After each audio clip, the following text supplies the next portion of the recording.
Okay, so today I'm going to film a video on the incident last week where the woman was applying a face crank and she ended up breaking her radius. So one, we're going to talk about why that happened, and two, some basic strategies so this does not happen to you. So for this position, the reason why is Devin, put your chin down. So Devin puts his chin down, and if I'm going to go for a face crank right now because of my elbow is in a slightly off position, when I'm applying this move, the chin acts as fulcrum. So as I'm trying to get my thumb to the other side of the neck, I end up putting a lot of pressure. And obviously, it's not comfortable for him, but if I'm putting a lot of pressure in this position, because of how physics works with the long lever, I'm going to end up putting a lot of stress on my radius, and that resulted in the radius breaking. So how we can make sure this doesn't happen to you. So one, Devin drops his chin. And then two, what's going to happen, he's going to be grabbing my hand, right? Because he's stopping me from getting my elbow. Because as long as my elbow is underneath his chin, I can apply a choke. But right now, I can't get that. And he's stopping me, right?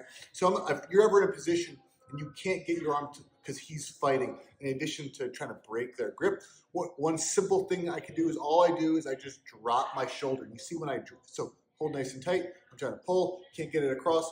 When I drop my shoulder, you see how my elbow realigns. So my elbow's underneath his chin. And now I can get to the nice rear naked choke in the finish.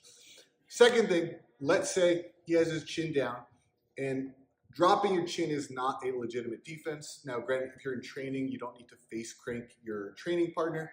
But in competition, a tap is a tap, right? So let's say Devin puts his chin down, and he does everything right, and I get this position, right? So sometimes there'll be people where they might feel the crank, and that's why they're tapping. But all I want to do, if I want to actually put him to sleep versus putting pressure, even if his chin's down, is I just do a slow compression versus anytime I'm applying a move, I never squeeze at 100%.